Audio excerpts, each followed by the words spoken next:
کچھ ادارے وہ ہیں کہ جو خالص ماڈرن ایجوکیشن کے ہیں، کچھ ادارے وہ ہیں جیسے دارالعلوم دیوبند ہے، مدارالعلوم سہارنپور ہے، جو خالص دینی تعلیم کے لیے ہیں۔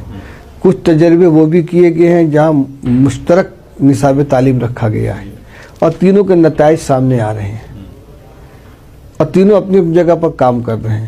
یہ کوئی ضروری نہیں ہے کہ سارے ادارے جو ہیں وہ اپنی تعلیم کے اندر ماڈرن ایجوکیشن کو لے آئیں۔ کچھ ادارے اس کام کو کر رہے ہیں۔ ہمارے دارالعلوم کی بنیاد جس مقصد کے لیے رکھی گئی تھی وہ بنیادی دینی تعلیم کی حفاظت، عقائد کی حفاظت۔ ہمارے یہاں کمپیوٹر کی بھی تعلیم ہوتی ہے، انگلش کی بھی تعلیم ہوتی ہے، صنعت و حرفت بھی ہے، لیکن اس کو ایک خارجی عنصر کی طرح شامل کیا گیا ہے، اصل نصاب کو متاثر کیے بغیر۔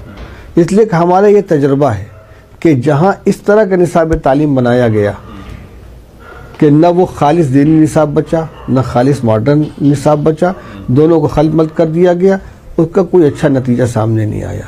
مدرسۃ الاصلاح سرامیر کو لے لیجئے، مدرسۃ الفلاح بلیریا گنج کو لے لیجئے، اور کسی حد تک ہم نام لے سکتے ندوۃ العلماء کا بھی، اگرچہ وہاں بھی دینی عنصر غالب ہے، لیکن دینی میدان کے اندر کام کرنے والے، دفاع کا کام ہو یا اقدام کا کام ہو، تصنیف و تالیف کا ہو، وعظ و تقریر کا ہو یا درس و تدریس کا ہو، اس میں آپ آج بھی آپ خود اس کو تسلیم کر رہے ہیں کہ صرف ابتدائی صدیوں میں نہیں، آج بھی ہندوستان نہیں بلکہ پورے ملک کے اندر خدمت جو کر رہے ہیں تو وہ دارالعلوم یا اس کے طرز پر چلنے والے اداروں کے فضلہ ہے۔ اس میں زیادہ سے زیادہ یہ ہوگا کہ ان کے روزی روٹی کا کچھ انتظام آسانی سے ہو جائے گا، سفارت خانوں میں کام کر لیں گے، ترجمہ کر لیں گے، اور باہر کے ملکوں میں چلے جائیں گے۔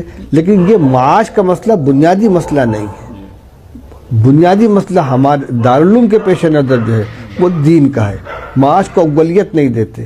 اور جو ماڈرن ایجوکیشن اور اس کو دونوں کو ملا کے لے کر چل رہے ہیں، اب تو بہت سے تجربے ہو رہے ہیں۔ جامعۃ الہدایہ وہاں پر جے پور کے اندر ہے، اسی طریقے سے آپ کو ندوۃ العلماء ہے، ہمارے بنارس میں جامعہ سلفیہ ہے۔ ان سب کا اپنا الگ الگ نصاب تعلیم ہے۔ ایک مدرسے کا نصاب تعلیم دوسرے مدرسے سے میل نہیں کھائے گا۔ جو تعلیم اس لائن میں جائے گا وہ وہاں سے فارغ ہو کر، اور وہ ایک ندوی کہلائے گا۔